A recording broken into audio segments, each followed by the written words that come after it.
നമസ്കാരം. പാലാമണ്ഡലം നിവാസിയായ ചേട്ടൻ എങ്ങനെ കാണുന്നു ഈ ഇലക്ഷൻ? എങ്ങനെ നോക്കി കാണുന്നു? അടുത്ത UDFിൻ്റെ ഒരു പ്രതീക്ഷയിലാണ് നിൽക്കുന്നത്.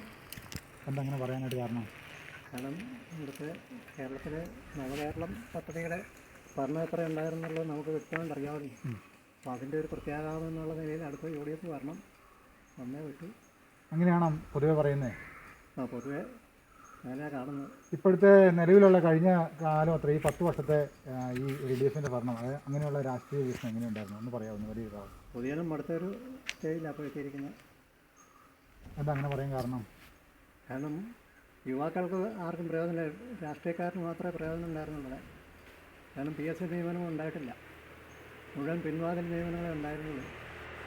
അങ്ങനെ പൊതുജനം ഏർക്കാതിരിക്കുന്നു. ഇവിടെ വികസന പ്രവർത്തനങ്ങൾ നടത്താതെ ഇവർ ദൂർത്തടിച്ചങ്ങ് പോയിക്കൊണ്ടിരിക്കുകയല്ലേ. അതുകൊണ്ടാണ് പറഞ്ഞത് UDF ആയിരിക്കണം ഇനി വരേണ്ടതെന്നുള്ളത്. UDF വന്നു കഴിഞ്ഞാൽ കൃഷിക്കാർക്ക് നേട്ടം ഉണ്ടാവുമോ? ഉണ്ടാകേണ്ടതാണ്, കാരണം എല്ലാം രാഷ്ട്രീയക്കാരില്ല. ഇനിയുള്ള പുതിയൊരു പാർട്ടി, അതായത് UDF ഭരണത്തിലേക്ക് വന്നു കഴിഞ്ഞാൽ എന്തൊക്കെ കാര്യങ്ങളാണ് ഈ നിലവിൽ മാറ്റങ്ങൾ വരേണ്ടതായിട്ട് അനിവാര്യമായിട്ട് തോന്നിയിട്ടുള്ളത്? UDF ഇപ്പോഴത്തെ സ്റ്റേജിൽ നിന്ന് വന്നാൽ അവർക്കിപ്പോൾ ഒന്നും ചെയ്യാൻ സാധിക്കാത്ത സ്റ്റേജിലാണ് നിൽക്കുന്നത്. കാരണം ഈ കടം വിട്ടുമോ ഇവിടെ എന്തെങ്കിലും വികസന പ്രവർത്തനം ചെയ്യുമോ? കാർഷിക മേഖലയെ സംരക്ഷിക്കാൻ സാധിക്കുമോ അവർക്ക്? കാരണം വരുന്ന നികുതികൾ മുഴുവൻ കടം വീട്ടാനേ കാണുള്ളൂ. ശമ്പളം കൊടുക്കണം, കടം വീട്ടണം, പിന്നെ എവിടെ വികസന പ്രവർത്തനം നടത്തും? അതുപോലെ കടം മേടിച്ച് വെച്ചിരിക്കുന്നതല്ല. ഈ UDF ഭരണത്തിൽ വന്നു കഴിഞ്ഞാലും ദാരിദ്ര്യം തന്നെ കൊടി കുത്തുന്നതാണോ തോന്നുന്നത്? ദാരിദ്ര്യം കൊടി കുത്തുന്നല്ല പറഞ്ഞത്. ഇവർ ഈ കടം തീർത്തിട്ട് പിന്നെ എപ്പോൾ എവിടെ വികസനം നടത്താൻ സാധിക്കും എന്നുള്ളത് ഞാൻ ചോദിച്ചുള്ളൂ, അതേ പറഞ്ഞുള്ളൂ. ഒരു ഭരണ മുന്നേറ്റം ഉണ്ടാകും തോന്നുന്നുണ്ടോ? അവസാനഭാഗത്തെ എന്തെങ്കിലും ചെയ്യാൻ സാധിച്ചേക്കണം. കാരണം മുൻകാലങ്ങളിലെ അനുഭവം വെച്ചാൽ പറഞ്ഞത്. കാരണം ഓരോ പ്രാവശ്യം വരുമ്പോഴും ആദ്യത്തെ 2 വർഷം ഇവർക്ക് കടം വീട്ടാനും ബാക്കി പിന്നെയുള്ള കാലങ്ങളിലെ ഇവർക്ക് എന്തെങ്കിലും ചെയ്യാൻ സാധിക്കുകയുള്ളൂ. കൃഷിക്കാരൻ്റെ ഉന്നമനത്തിനായിട്ട് അപ്പച്ചൻ എന്താ ഉദ്ദേശിക്കുന്നത്?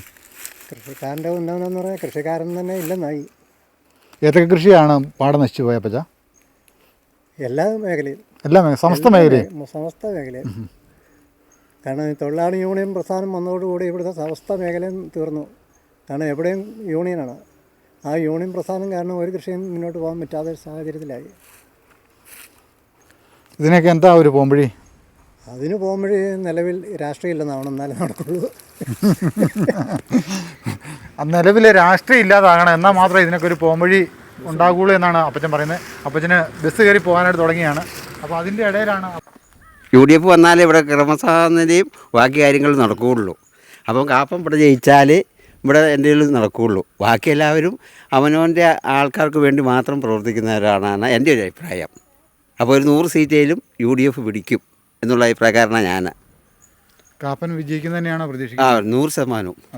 വിജയിക്കണം എന്നാണ് ഞങ്ങൾ വിജയിപ്പിക്കാണ്ട് ഞങ്ങൾ നിർത്തിയേക്കുന്നത്. എനിക്ക് രാഷ്ട്രീയം പറയാനില്ല. ഞാനൊരു KSRTC പെൻഷൻകാരനാണ്.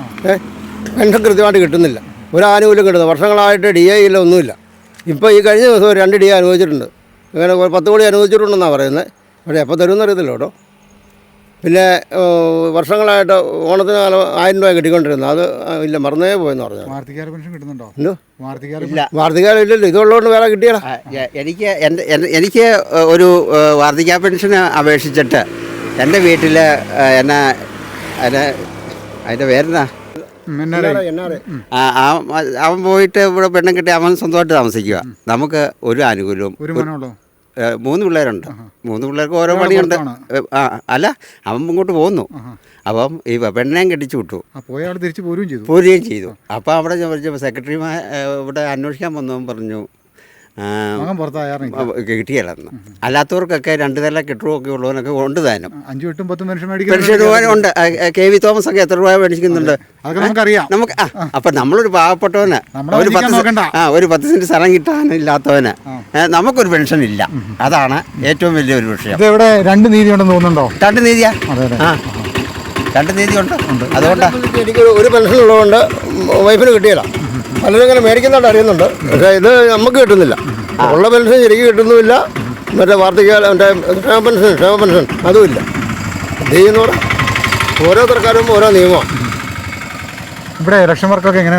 ഇലക്ഷൻ ഇപ്പോൾ എല്ലാ കൂട്ടരും ശരിക്കും പോസ്റ്റർ കുറവാണോ? പോളിംഗ് കുറവാണോ? ഇതല്ലേ കുറച്ചൊക്കെ ഉള്ളെന്ന് തോന്നുന്നു. ബാക്കിയുള്ള ചിഹ്നമില്ലാത്തതുകൊണ്ടാണ്. ഇന്ന് ചിഹ്നം, നാളെ ചിഹ്നം കിട്ടും. ചിഹ്നം വന്നാലും കൂടി ചിഹ്നം ഇല്ലാത്തപ്പം ഇതിൻ്റെ ആവശ്യമില്ലല്ലോ. അതെ ചുമ്മാ അടിച്ചു വെച്ചൊരു കാര്യമില്ലല്ലോ. അപ്പം ചിഹ്നം വന്നു കഴിഞ്ഞാൽ നാളെ ഇഷ്ടം പോലെ ഇറങ്ങിക്കോളും. അതെ ചിഹ്നത്തിന്റെ കുറവല്ല, പൈസയുടെ ബുദ്ധിമുട്ടൊന്നുമല്ല. പൈസയുടെ ബുദ്ധിമുട്ട് കാണിയായിരിക്കില്ല. 1 കോടി മിച്ചം രൂപ ഉണ്ടെന്ന് പേപ്പറിൽ കണ്ടില്ലേ? ഇന്ന് മനോരമ കണ്ടല്ലോ. 19 കോടിയാണ് ഇവിടെ ആസ്തിന്ന് പറഞ്ഞത്. 19 കോടി. അപ്പം അതിൻ്റെ ഒന്നും അല്ല പ്രശ്നം. പിന്നെ ഈ പുള്ളിയെ കാണാൻ എപ്പം വേണേലും അങ്ങ് കയറിച്ചല്ല. വേറൊരാളുടെ ശിവാശ വേണ്ട. അങ്ങനെ ഒരാളെയാണല്ലോ ആഗ്രഹിക്കുന്നത്. ഞങ്ങൾ അങ്ങനെ ആഗ്രഹിക്കുന്ന അല്ല. വേറുള്ളവരെ കാണണമെങ്കിൽ അവൻ്റെ പാർട്ടിക്കാരനെയും കൂട്ടിക്കൊണ്ട് പോയി വേണം കാണാനാ. ഈ ആളുടെ അടുത്തോട്ട് നേരെ അങ്ങ് ചെന്ന് ഇന്നടത്തുനിന്ന് വരുന്നതെന്ന് പറഞ്ഞാൽ ജനകീയനാണ്. യാതൊരു വ്യത്യാസമൊന്നുമില്ല, ഉറപ്പ് തന്നെയാണ്. നേരെ കറിഞ്ഞല്ല മെല്ലടിച്ചാൽ ഇറങ്ങി വരും. അതെ അങ്ങനെ ഒരു ജാടിയൊന്നുമില്ല. ഒരു ജാടയില്ല. ഈ കഴിഞ്ഞ നാട് അത്രയും അങ്ങനെ തന്നെയായിരുന്നു. ഇപ്പം കഴിഞ്ഞ 5 വർഷമായിട്ട് അങ്ങനെ തന്നെയായിരുന്നു. 5 വർഷം ഭരിച്ചില്ലേ? 5 വർഷം അതിനൊന്നും പുള്ളി അങ്ങനെ തന്നെയാണ്. പല ടൗണിൽ ചോദിച്ച ആളാണല്ലോ പുള്ളി.